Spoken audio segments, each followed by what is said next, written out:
कानी बहू। किशोरी लाल जी के बेटे राघव की शादी की बात जगह जगह चल रही थी, लेकिन किशोरी लाल जी को कोई लड़की पसंद ही नहीं आती थी। और उसकी एक ही वजह थी, किशोरी लाल जी का लालची होना। उनको लड़के वालों से मोटा दहेज चाहिए था और इसी चक्कर में एक दिन वो एक बहुत पैसे वाले के घर अपने बेटे का रिश्ता लेकर पहुंचे। उस आदमी का नाम था ओम प्रकाश। देखे किशोरी लाल जी, मेरी एक ही बेटी है और मेरी सारी संपत्ति जायदाद सब कुछ मेरी बेटी नैना का ही है। पापा, नाम से लगता है बहुत खूबसूरत होगी। कितना अच्छा नाम है ना, नैना। ओ, वैसे बात तो सही है आपकी। अब इतना पैसा है, जमीन जायदाद है, इकलौती बेटी, आप भी क्या करेंगे? सब कुछ उसे ही देंगे ना। बिल्कुल ठीक पहचाना आपने। बस बेटी की शादी और सारी जायदाद उसके नाम। पापा, बिना देखे हाँ कर दीजिए ना। इतना अच्छा रिश्ता फिर कहाँ मिलेगा? माला माल हो जाएंगे हम। मैं अपनी बेटी को बुलाता हूँ। अरे नहीं नहीं नहीं नहीं, आपकी बेटी का नाम नैना है, सुनकर ही लगता है बहुत सुंदर होगी। रहने दीजिए अंकल, मैं तो आपकी बेटी के नाम से ही इतना खुश हो गया हूँ कि उसे बिना देखे शादी करने को तैयार हूँ। अब तो मैं उसका चेहरा सीधे शादी के बाद ही देखूंगा। और इस तरह राघव नैना का चेहरा नहीं देखता और उससे शादी कर लेता है। शादी के बाद अपनी सुहाग रात पर जब राघव नैना का घूंघट उठाकर देखता है तो नैना की आंखें बंद थी। कितनी खूबसूरत हो तुम नैना, जरा अपनी आंखें खोलकर मेरी तरफ देखो तो सही। नहीं, मुझे शर्म आती है। अरे, मैंने तुम्हें शादी से पहले भी नहीं देखा, और अब अगर तुम आंखें खोलकर मुझे देखोगी भी नहीं तो मुझे अच्छा कैसे लगेगा? इससे पहले कि नैना अपनी आंखें खोलकर राघव की तरफ देखती, अचानक से लाइट चली गई और राघव नैना को पूरी तरह से देख भी नहीं पाया। अगली सुबह नैना राघव के लिए नाश्ता बनाकर लेकर आई। अरे ये क्या, आधा पराठा सीका हुआ है और आधा बिल्कुल कच्चा। ये तुमने क्या किया नैना? बहू, तुमने क्या आधा पराठा तवे से नीचे लटका कर रखा था, जो आधा सिका है और आधा कच्चा? मुझे जितना दिखेगा उतना ही तो सीखूंगी ना पापा जी। जहां जहां मुझे नजर आ रहा था वहां मैंने सीख लिया, जहां जहां नहीं दिखा वहां कच्चा रह गया होगा। इसका क्या मतलब है? ये कैसा मजाक कर रही है तुम? अरे बहू, तुमने इतना लंबा घूंघट क्यों लगाया हुआ है? देखो, हमारे घर में बहुओं को बेटी की तरह रखा जाता है, और फिर तुम तो इतना सारा माल लेकर आई हो। देखो, ये घूंघट डालकर रखने की कोई जरूरत नहीं है। हाँ नैना, पापा जी ठीक कह रहे हैं, तुम तो आराम से रहो, अपना ही घर समझो। नैना अचानक से अपना घूंघट उठा लेती है। अरे ये क्या पापा, नैना की तो एक आंख फूटी हुई है। नाम से नैना, लेकिन ये तो कानी बहू निकली। मेरे साथ धोखा हुआ है, धोखा। बिना दिखाए अपनी कहानी लड़की मेरे संग ब्याह दी। मुझे कहानी भी नहीं चाहिए। मुझे अभी ओम प्रकाश जी से बात करनी पड़ेगी। आखिर उन्होंने मेरे साथ ऐसा किया क्यों? अरे, आप लोगों ने ही तो पापा से कहा था कि आप लोग शादी से पहले मुझे देखना नहीं चाहते। अब मेरे पापा पर क्यों इल्जाम लगा रहे हैं? अरे लेकिन उन्हें बताना तो चाहिए था ना कि तुम कहानी हो, एक आंख से तुम्हें दिखाई नहीं देता।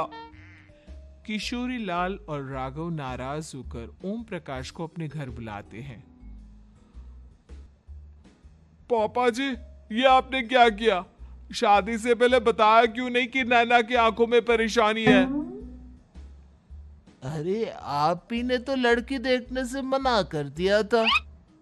और लेकिन आप बता तो सकते थे। आपको तो हमारी बेटी की प्रॉपर्टी चाहिए थी, वो भी पूरी की पूरी। अब क्या हुआ अगर उसे आधा दिखाई देता है? प्रॉपर्टी तो आपको पूरी मिल गई ना। अरे ये क्या बात हुई? मेरी शादी प्रॉपर्टी से नहीं, आपकी बेटी से हुई है। अब ये तो पहले सोचना चाहिए था। तब तो मेरी प्रॉपर्टी देखकर तुम्हारी जुबान लप लपा रही थी। लेकिन मैं कानी लड़की को अपनी बीवी बनाकर नहीं रख सकता। पापा कुछ करिए ना आप। हाँ करता हूँ। देखिए ओम प्रकाश जी, आप हमारे साथ ऐसा नहीं कर सकते। और तुम देखो, अगर तुमने मेरी बेटी से शादी तोड़ी ना, तो जो भी प्रॉपर्टी मैंने तुम्हें दी है वो तो पूरी की पूरी वापस ले ही लूंगा, और आधी प्रॉपर्टी तुम्हारी भी लूंगा। अरे मेरी आधी प्रॉपर्टी भला क्यों लेंगे आप? इसलिए क्योंकि मेरी बेटी को आधा नजर आता है और उसकी नजर अभी तक तुम्हारी आधी जायदाद पर ही पड़ी है। अब तुम उसे घर से निकालोगे तो कुछ तो लेकर जाएगी ना। और अगर हम आपकी बेटी को अपने घर की बहू बनाकर रखे तो? तो तुम्हारी पूरी प्रॉपर्टी तुम्हारी ही रहेगी, और जो मैंने तुम्हें दिया है ना, उसमें से बस मैं आधा लेकर जाऊंगा। अरे लेकिन अब आप अपनी दी हुई प्रॉपर्टी में से आधी वापस क्यों लेकर जाएंगे? अगर मैं आपकी बेटी को अपनी पत्नी बनाकर रखने को तैयार हूं तो?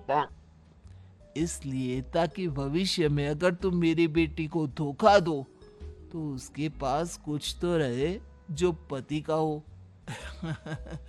वैसे मेरे पास तो बहुत कुछ है, लेकिन अपने पति की कोई निशानी तो उसके पास होनी चाहिए ना। अब अगर तुमने मेरी बेटी को कहानी कहा तो तुम्हें प्रॉपर्टी भी कहानी ही मिलेगी, पूरी नहीं। जमाए राजा। किशोरी लाल और राघव समझ चुके थे कि वो बुरी तरह फंस चुके हैं और अब उनके पास वहां से निकलने का कोई चारा नहीं है।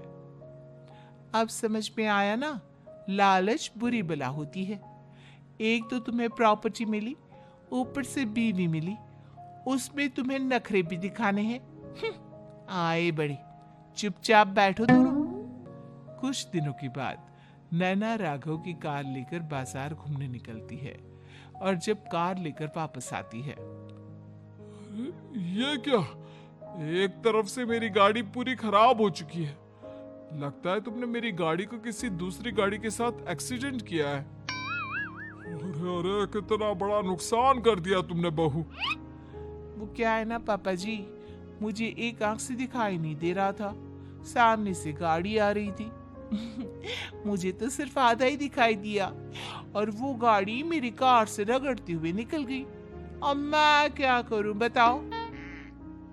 आप इसे ठीक कराने के पैसे कौन देगा? तुम्हारे पापा? तुमने मुझसे इस तरह से बात की? अभी रुको। नैना राघव की शिकायत ओम प्रकाश को कर देती है।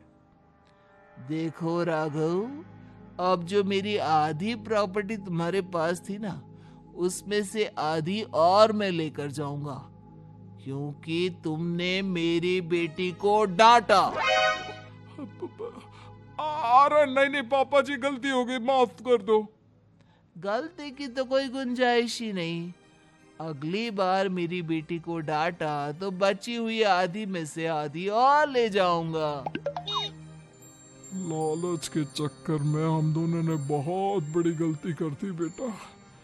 एक तो तुम्हें कानी बहू मिली और ऊपर से जो माल मिला वो भी काना।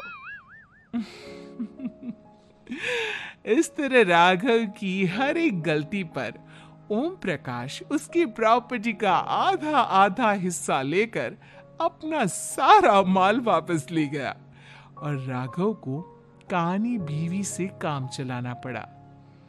भाई लालच वाकई में बुरी बला है।